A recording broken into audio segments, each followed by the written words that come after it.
Hey guys, welcome to another video. And in this video, we're going to talk about 5 things that only comic readers would know about Marvel's Eternals. If you already watched the movie and enjoyed it, well, sorry, because this might be a bit of a downer for, some people who are shipping certain characters together. But before we get into the video, don't forget to leave a like and subscribe and leave your views in the comments section. Now, our first point is that Ikaris was actually never the bad guy.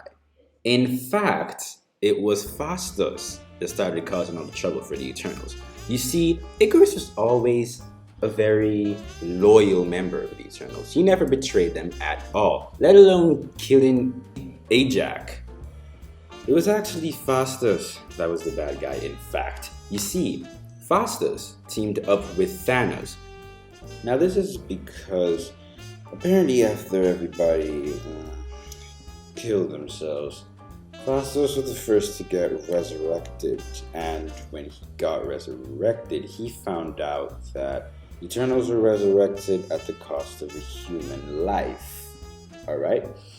And he didn't like this, so he decided to ask Thanos, to actually help him stop this process. Which was a big mistake because things ended up going so wrong and all that. Just one thing after another happened, but in the end, Phastos was the bad guy. Our second point is that Sprite is actually a girl.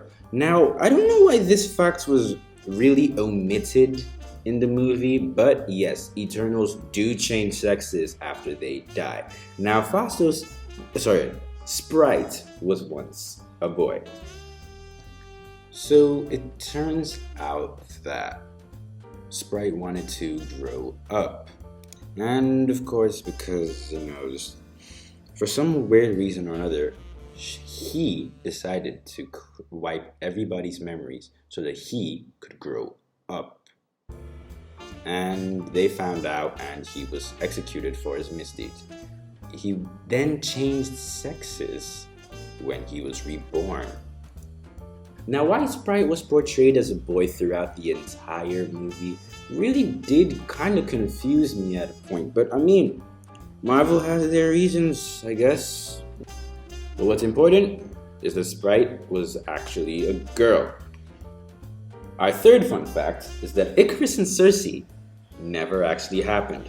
Yes, in the entire Marvel comics on the Eternals, every single volume of every single page of every single release, Ikaris and Sersi was not a thing. It kind of pissed me, really did piss me off at the point. But yeah, Ikaris and Sersi were in fact never a thing. But this leads us to our fourth point, that Makkari and Druig were also never a thing.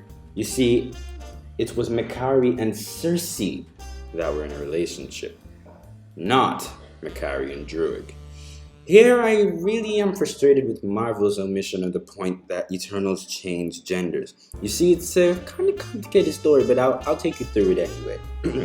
Makkari used to be a guy, and when he was a guy, he had a thing with Sersi. But then Makkari died and turned into a girl. And then when he turned into a girl, he took it into his head to try and connect with or get through to the sleeping Celestial and lost his ability to speak. Or should I say her ability to speak. So I'm guessing their relationship ended or something. I really don't know, but yeah, that's actually what really happened. And last but definitely not the least, it came as rather a surprise to me actually. The Eternals, despite the fact that they made it quite clear in the movie that they did not get involved, that was a lie. They did get involved. Over and over and over again. Yes.